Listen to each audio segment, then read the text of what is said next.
ಹಾಗಾಗಿ ಮಾನಸಿಕ ಡಾಕ್ಟ್ರ್ ನೋಡೋದು ಅಂತಂದರೆ ಅಯ್ಯೋ ನಮಗೇನೋ ಹುಚ್ಚೋ ಅಥವಾ ನಮ್ಮನ್ನೇನೋ ಮುಂಚೆ ಅಂದ್ಕೊಂಡು ಹಾಗೆ ಆಸ್ಪತ್ರೆಗೆ ಅಡ್ಮಿಟ್ ಮಾಡಿಬಿಡ್ತಾರೇನೋ ಅಥವಾ ಇಲ್ಲಿ ಕರೆಂಟ್ ಟ್ರೀಟ್ಮೆಂಟ್ ಕೊಟ್ಬಿಡ್ತಾರೇನೋ ಅನ್ನುವಂತಹ ತಪ್ಪು ಕಲ್ಪನೆಗಳನ್ನು ಬದಿಗಿಟ್ಟು ಇದು ಇನ್ನೊಂದು ರೀತಿಯ ಸಹಾಯ.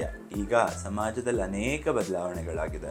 ಮುಂಚೆ ಇರೋ ಬದಲಾವಣೆಗಳಿಗಿಂತ ಮುಂಚೆ ಇರೋ ಸಿಸ್ಟಮ್ಸಿಂದ ನಮ್ಮ ಫ್ಯಾಮಿಲೀಸ್ ಬೇರೆ ಆಗಿದೆ. ಮುಂಚೆ ಇದ್ದ ಹಾಗೆ ಕೂಡು ಕುಟುಂಬದಲ್ಲಿರಲ್ಲ.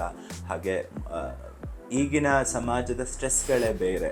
ಹೇಗೆ 12 ಗಂಟೆ ವರ್ಕ್ ಮಾಡೋದಿರ್ಬೋದು ಅಥವಾ ಓವರ್ ನೈಟ್ ವರ್ಕ್ ಮಾಡೋದಿರ್ಬೋದು, ಇವುಗಳೆಲ್ಲ ಮುಂಚಿನ ಸಮಾಜದಲ್ಲಿ ಇರಲಿಲ್ಲ. ಇವಾಗಿನ ಸಮಾಜದಲ್ಲಿ ಇವುಗಳು ಜಾಸ್ತಿ. ಹಾಗಾಗಿ ಈ ಹೊಸ ಸಮಾಜಕ್ಕೆ ಪರಿಹಾರಗಳು ಹೊಸದಾಗಿರಬೇಕು. ಹಾಗಾಗಿ ಒಬ್ಬ ಮಾನಸಿಕ ಆರೋಗ್ಯಕ್ಕಾಗಿ ನೀವು ಸಹಾಯವನ್ನು ಪಡಿತಾ ಇದ್ದೀರಾ ಅಂತಂದರೆ ಅದ್ರ ಬಗ್ಗೆ ಕೀಳರಿಮೆ ಅಗತ್ಯ ಖಂಡಿತ ಇಲ್ಲ. ನೀವು ಏನೇ ನಿಮ್ಮ ಸಮಸ್ಯೆಗಳಿದ್ರೂ ಡಾಕ್ಟ್ರನ್ನ ಅಥವಾ ಸೈಕಾಲಜಿಸ್ಟನ್ನು ಮೀಟ್ ಮಾಡೋದ್ರಿಂದ ಆ ಸಮಸ್ಯೆಗೆ ಪರಿಹಾರಗಳನ್ನು ಕಂಡುಕೊಳ್ಬೋದು. Thank you.